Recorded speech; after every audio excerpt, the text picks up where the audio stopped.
నేటి కృపావార్తగా ఇర్మియా గ్రంథం 1వ అధ్యాయం 19వ వచనాన్ని ధ్యానం చేసుకుందాం. నిన్ను విడిపించుటకు నేను నీకు తోడై ఉన్నందున వారు నీ పైన జయము పొందజాలరు.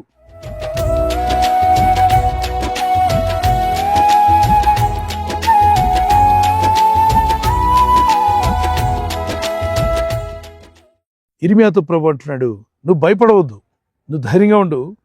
నీ పైన యుద్ధం చేయడానికి ఎంతమంది లేచినా నా హస్తం నీకు తోడుగా ఉంటుంది. వాళ్ళు మనుషులు, నేను సృష్టికర్త అయిన దేవుడిని. సో గమనించిన ప్రపంచంలో ఉన్న జనులందరూ ఒక ఎత్తు అయితే, సృష్టికర్త అయిన దేవుడు నీకు తోడుగా ఉంటే ఎలా ఉంటుంది చెప్పండి?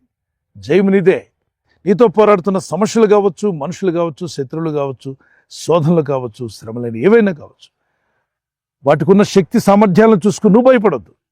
ఇక్కడ నీ పక్షంగా ఉన్నవాడు, నీకు తోడుగా ఉన్నవాడు సృష్టినే చేసినవాడు, సముద్రమును దానిలో ఉన్న సర్వాన్ని చేసినవాడు, సూర్య చంద్ర నక్షత్రములను చేసినవాడు, సర్వ సృష్టికర్తని దేవుడే నీకు తోడుగా ఉంటా అని చెప్పినప్పుడు భయపడవద్దు.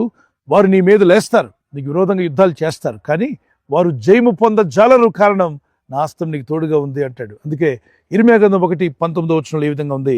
వారు నీతో యుద్ధం చేతురు కానీ నిన్ను విడిపించడానికి నేను నీకు తోడై ఉన్నందున వారు నీ పైన జయము పొందజాలరు.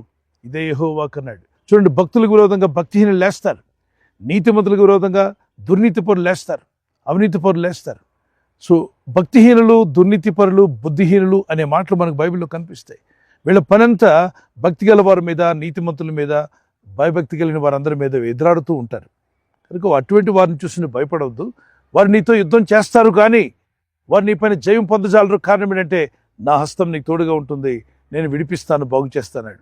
కొన్ని మార్లు మనతో యుద్ధం చేసేవారిని, మనతో పోరాడేవారిని చూసినప్పుడు కొన్ని భయాలు మనకు ఏర్పడవచ్చు, పరిస్థితులు మనల్ని కృంగదీస్తూ ఉండొచ్చు. వారికున్న అండదండలు, వారికున్న శక్తి సామర్థ్యాలు, కుయుక్తులు పొనుకుంటూ రకరకాలుగా ఎదుటి వారిని, భక్తిపరులను బాధించాలని ఆలోచన కలిగిన భక్తిహీనులు ఉంటారు. వారిని చూసి కృంగిపోవద్దు కానీ ధైర్యంగా ఉండమని వాక్యం సెలవిస్తుంది. కారణం సృష్టికి కర్త అయిన దేవుడు, సర్వశక్తిమంతుడైన దేవుడు, సర్వాధికారి అయిన దేవుడు నీకు తోడుగా ఉంటానని వాగ్దానం చేశాడు. కనుక ఈ లోకంలో ఉన్న వారు ఎంతమంది నీపైకి యుద్ధానికి లేచి వచ్చినా వారు నీ మీద జయం పొందలేరు.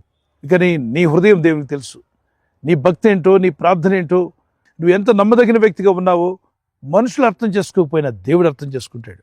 సో దేవుని వైపు చూడండి, విశ్వాసంలో కర్తయు దాన్ని కొనసాగించువాడు యేసు వైపు చూస్తూ మన పందెంలో ముందుకు సాగిపోవాలని వాక్యం సెలవిస్తుంది.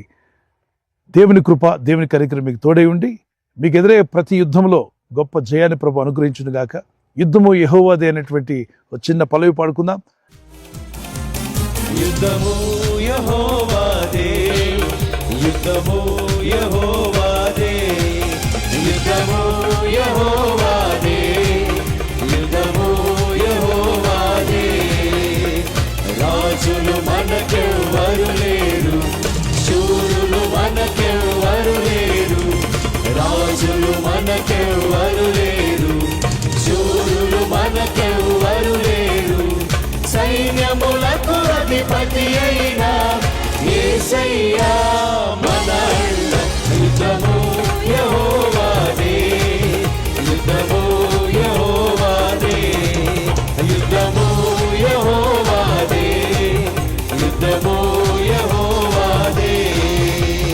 అపవాది అయిన సాతాను గర్జించు సింహం వలె వచ్చిన, అపవాది అయిన సాతాను గర్జించు సింహము వలె వచ్చిన, యూదా గోత్రపు సింహమైన యేసయ్యా మన అండ.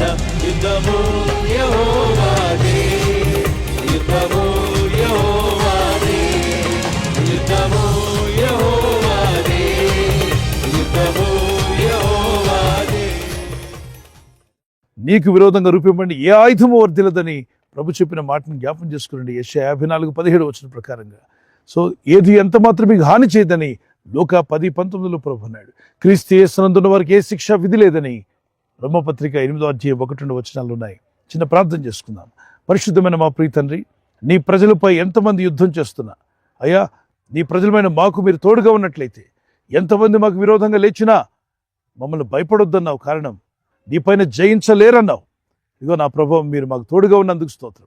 ఆదరణ, ఓదార్పును, ధైర్యం అనుగ్రహించి బలపరిచి నడిపించి వర్ధిల్ల చేయమని నీ ప్రజలకు విరోధంగా లేచిన వారిని గద్దించండి అయ్యా. నీ యందు భయభక్తి గల వారిని, ఇగో నీ యందు విశ్వాసం గల వారి మీదకి భక్తిహీనులు లేస్తూ ఉండగా మీరే వారిని గద్దించి నీ ప్రజలను బాగు చేసి నీ ప్రజలకు ధైర్యపరిచి విశ్వాసంతో ముందుకు సాగే కృపనిచ్చి నడిపించి వర్ధిల్ల చేయమని ఈరోజు ప్రార్థించి ప్రయత్నించబోతున్న శంకుస్థాపన అయిన, గృహప్రవేశమైన, ఒక బిజినెస్ ప్రారంభిస్తున్నా, ఉద్యోగ ప్రారంభానికి వెళ్తున్నా, ఒక మంచి కార్యక్రమాన్ని ప్రారంభిస్తుండగా, నేను వారి బిడ్డల వివాహం కొరకు ప్రయత్నాలు చేస్తుండగా వారు చేస్తున్న ప్రయత్నాలు ఫలించలాగున మీ దూతలకు ఆజ్ఞాపించండి.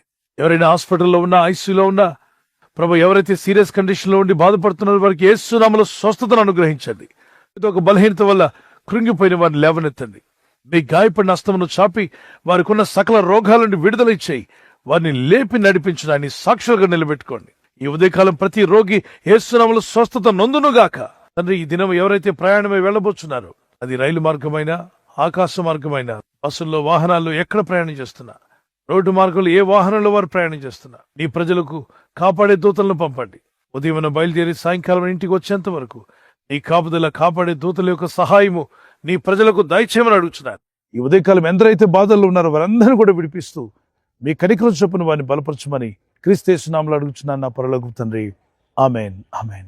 God bless you. క్రీస్తు యేసుకు కృపా సమాధానాలు మీకు తోడై ఉండి నడిపించును గాక. ఆమెన్.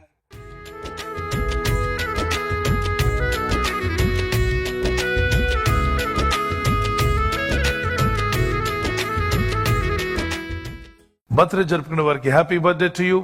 మీకు వాగ్దానము యెషయా 58:11 ఆయన నిన్ను తృప్తిపరిచి నీ ఎముకలను బలపరచును. ఈ బర్త్డే జరుపుకునే వారికి ఈ వాగ్దానాన్ని బట్టి దేవుడు మిమ్మల్ని దీవించును గాక. Happy birthday to you. Many more returns of the day. God bless you. We wish you all the best. We pray for you in Jesus name. Anniversary జరుపుకునే వారికి we wish you happy wedding anniversary. Many more returns of the day. God bless you. మీ ఇరువురి మధ్యలో ఐక్యత, ఏక మనసు, ప్రేమ ఉండును గాక. మీకు వాగ్దానము ద్వితీయోపదేశకాండం 31:8 మీ ముందర నడుచువాడు యెహోవా, ఆయన నీకు తోడైయుండును. ఆయన నిన్ను విడువడు, నిన్ను ఎడబాయుడు. దేవుని వాగ్దానం మీ పట్ల నెరవేరాలని ప్రార్థన. ఈ వాగ్దానం పట్టుకుని భార్యాభర్తలు ఇద్దరు ప్రార్థించండి. భర్త భార్యకు ప్రేమించాలి, భార్య భర్తకు లోబడాలి. ఈ వాగ్దానాలు మీ పట్ల నెరవేర్చబడతాయి. మీ కుటుంబం అనేకులకు ఆదర్శంగా ఉండే విధంగా దంపతులను మిమ్మల్ని దేవుడు దీవించి ఆస్వాదించును గాక.